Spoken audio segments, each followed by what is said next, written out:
Hey guys, Rob Little, Little Enterprises. I'm standing next to a Moriwaki MD250. This is a road race bike custom made in Japan by Moriwaki with a Honda CRF 250X motocross engine in it. Moriwaki takes RS 125 road race components, puts together this lightweight package originally for a Grand Prix race in Japan, but now it's being used, of course, in the United States. And this bike in particular is being run by Agam Racing and their rider Sasha to actually dominate the mini GP competition out there. It's in the shop because we are going to develop some adjustable rear sets. Sasha is built like a jockey. He's small stature, and we're going to make some adjustable rear sets. That way he can get his ergonomics just right.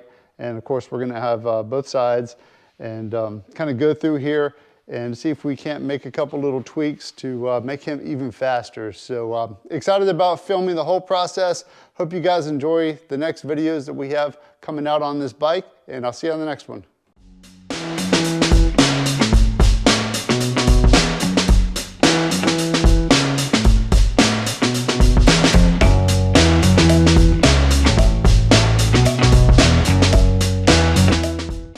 This is the Moriwaki rear brake rear set. It's a really clean design. It's not worn out. It's nice and smooth. So we're not going to reinvent the wheel here. If possible, I'm going to reuse most of the components. The foot peg, it's clean, it's nice, no damage. Same thing with the lever. It has a oil impregnated bearing in here. A nice steel spacer and aluminum spacer base plate. So what I'm going to do is I'm going to measure the simple stuff just by hand, and then I'm going to put the rest of it onto the coordinate measure machine. What my plan is to measure the stock rear set. I'm going to pick up the base plane. I have the part sitting here on some 1, 2, 3 blocks. So I'll pick this up as the base plane, pick up all these different features on here, and then export all this over to Autodesk Inventor. So first thing.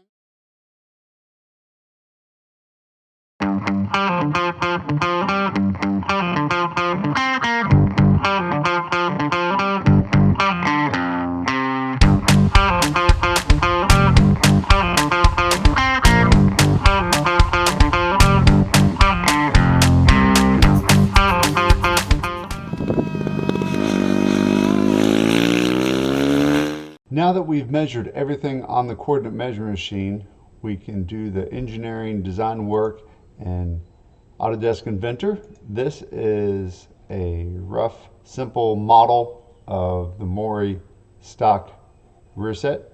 And you can see, if I turn this to a wireframe, you can see all the features that came in from the coordinate measuring machine. These are all the features and all the planes, everything in blue.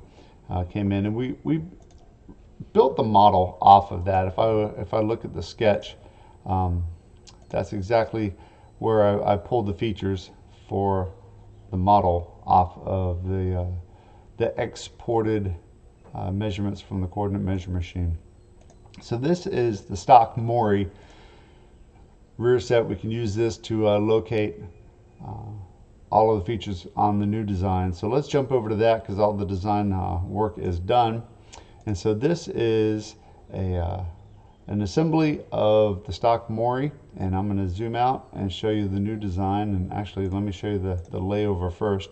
You can see the locations line up, the foot peg location, the rear brake cylinder locations there, and made it so this adjustable rear set can move up in 10mm increments. It can move back in 10mm increments. Same thing. So it can be up and back, and actually can go forward and down. So that's I think it's 4. So we got 1, 2. No, it's actually 3. So you can move 30mm up, 30mm back, 30mm forward and down again. So it's got a 12mm offset, so it's got the little zigzag here to bring this back in line of the stock location.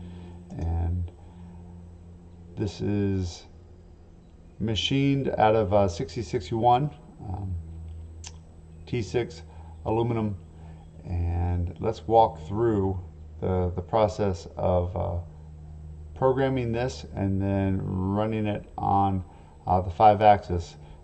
Since this part right here, it has that little bit of a jog in it, and I didn't want to make a whole bunch of different fixtures, so it's easy enough to machine in one plane and then just turn it and machine the surface vertically instead of trying to hit that thing at an angle. So let me show you the machining process of this.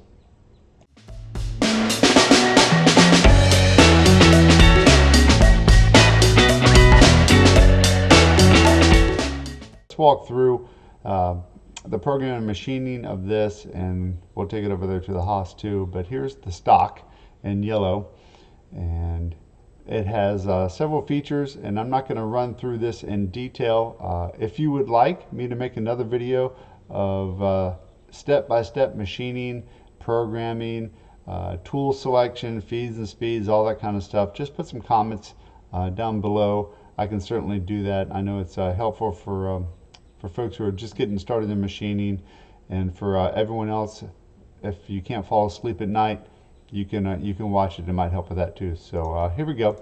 So the first pass is an adaptive pass. It roughs everything out, and then we do a contour pass. You know what? I tell you what. Let's just simulate it. I think that's going to be the best way to do it. Let's walk through the whole simulation of this, and no metal comes in as green, so let's make it aluminum and kind of go through this whole thing here. So the first pass is the adaptive roughing pass.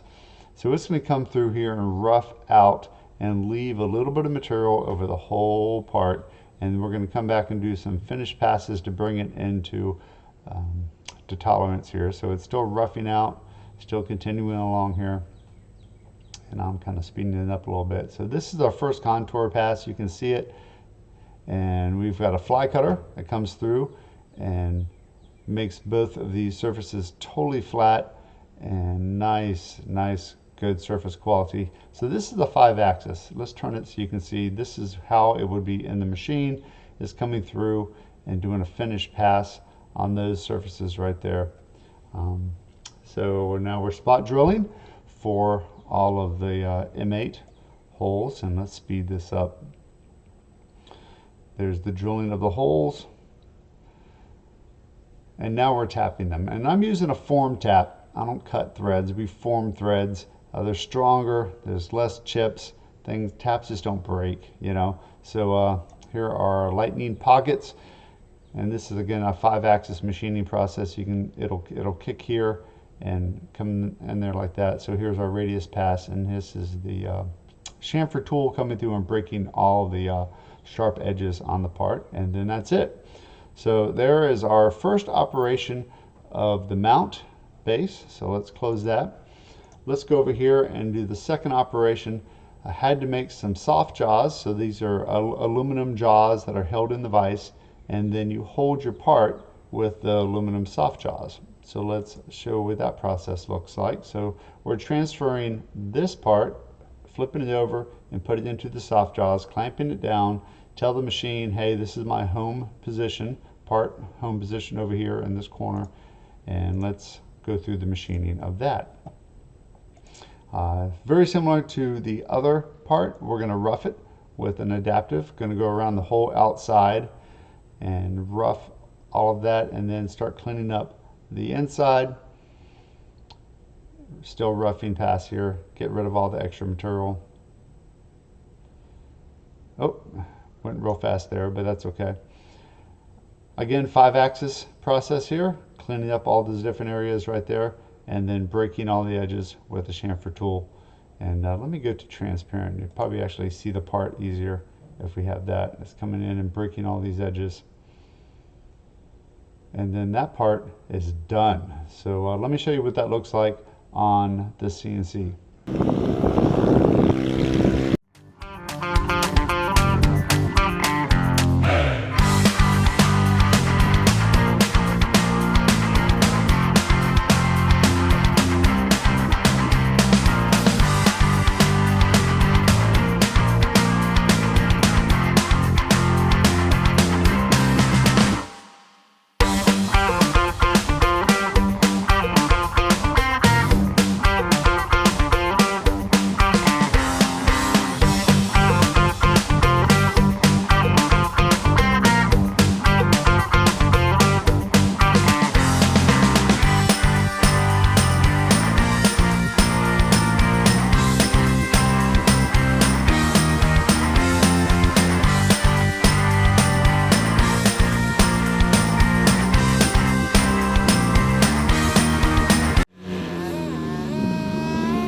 let's talk about the heel guard for the shift side of the adjustable rear set. Let me hide a couple things here that we don't need to look at and get back to this one. So I thought it'd be fun to make a 3D printed carbon fiber heel guard instead of machining an aluminum one. Of course, we all know the aluminum one is going to be pretty strong, pretty resilient, but we're going to test a 3D printed carbon fiber heel guard. A couple benefits that you'd have over an aluminum one is it's a totally smooth surface. You're not going to have any catches or anything like that. It could actually be a little bit lighter, only by a few ounces though. But let's walk through the design of this. Needed something to bolt to, and it had to be totally flat on the back side so it could slide any position on the adjustable rear set. So got some M6 button head socket cap screws here, holding it tight, and I've got a step here, and this is my only concern about the design, and I'll walk through it with you guys to show you what my concerns are. This is going to have loads from a heel right here. It's a worst case scenario right here against the tip, and of course the socket head cap screw is going to be plenty strong, but if it's going to have a weak point, it's going to be right here. And let me show you what my thoughts are. Let me go to a drawing of this. Here's a section of the worst case scenario over here, and I'll just use some balloons to show loads. This is real rough, free body diagram, kind of a thought process behind this, but let me just throw a balloon on here and show you guys what I'm thinking about. The load's going to come in about right here.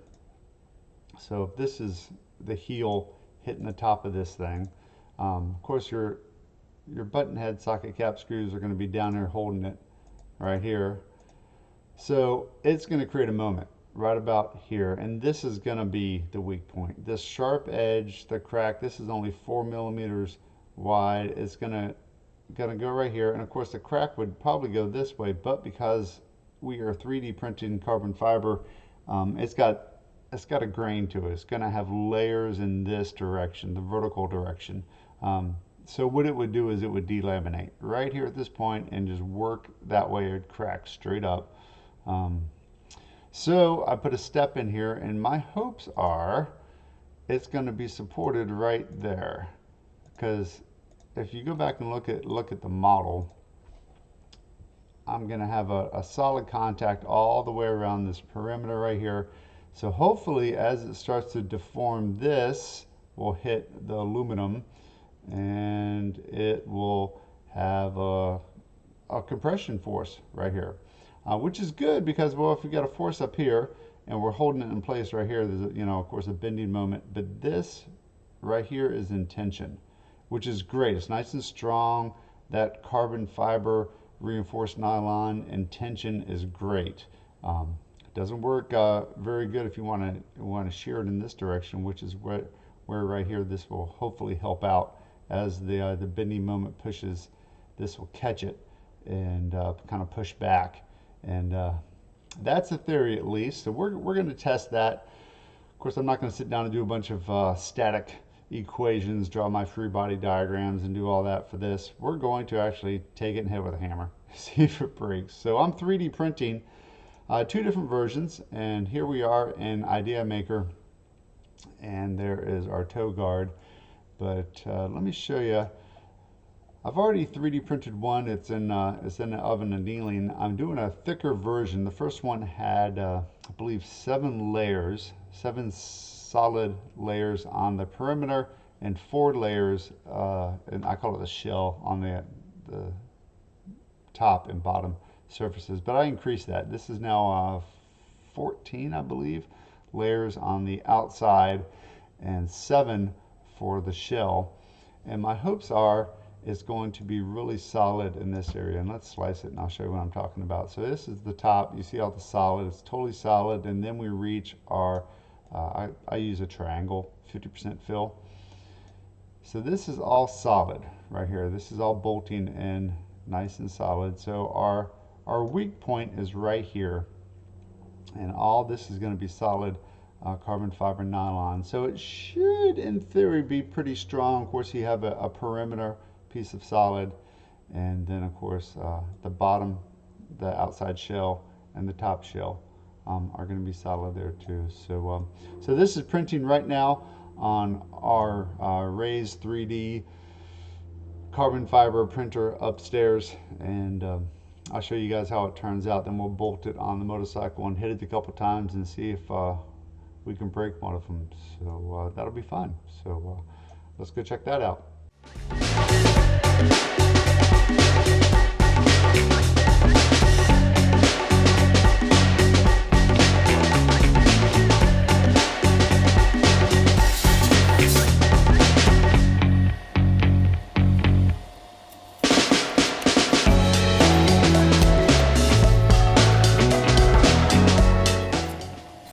The Moriwaki adjustable rear sets are almost complete. The last part of the equation is the heel guard or toe guard. And I 3D printed this out of a nylon carbon fiber. We're gonna do a test here. This is the first one. It has a 50% fill.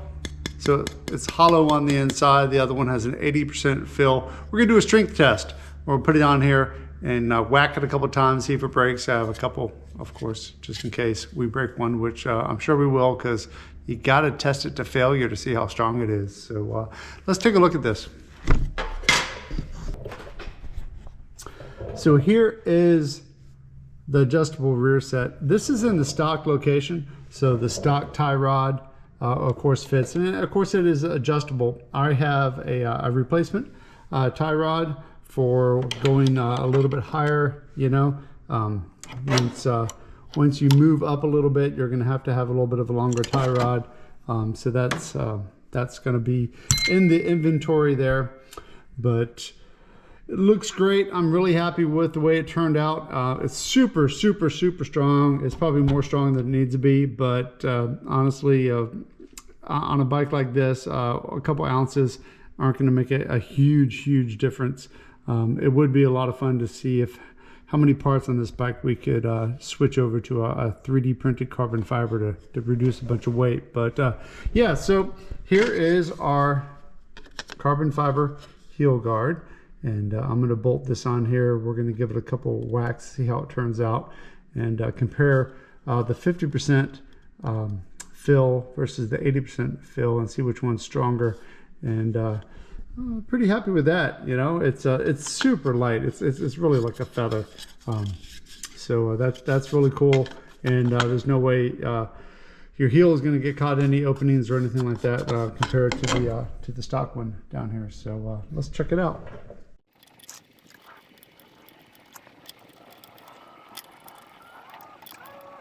Okay, so the first test is going to be the 220 pound old dude test. So let's see how that turns out.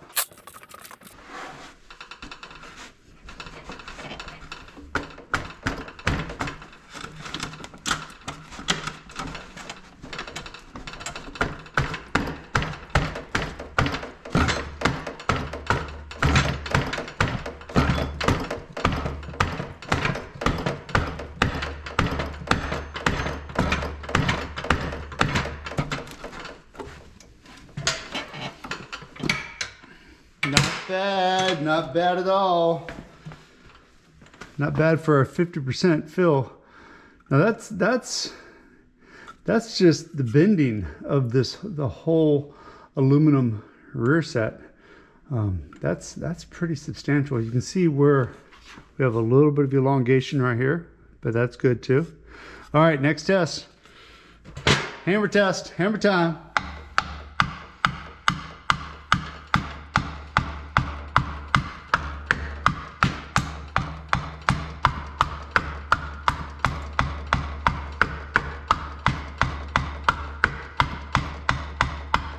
I don't think any heel guard is ever going to take that much abuse, but we'll tell you what's happening is deflecting, actually hitting the swing arm here, and I'm going to pull it. So that's as hard, that's serious. That's probably 40 or 50 pounds of force pushing on that. And you can see a little bit of separation right there, but it's not breaking. it's still there. It's not breaking at all. Now, if you remember from the video when we were doing the little rough engineering analysis, if we put the load on the opposite direction, it won't have a positive stop in the back, and it'll probably fail. So we're going to do that, but that's pretty good. I'm happy with that. But okay, let's reverse the load and see if the theory is correct. Here we go. Yep, look at that. So there we go.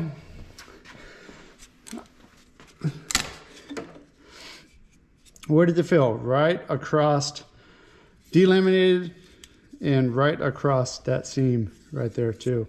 So again, this was the 50% one. The next one, we did 80%, and we did a larger perimeter, which of course is going to be plenty strong. You're never going to have a reverse load on it, but let's put the next one on and give that one a try.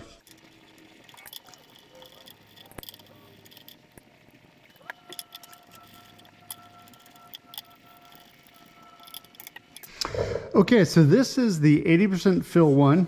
It has a thicker perimeter, and it of course is it's actually a lot stiffer than the last one, which I like. It's a lot stiffer, and you can see we are deforming the whole rear set here. So this is super strong. I'm really happy with that. It can take a beating, you know. Really happy with that.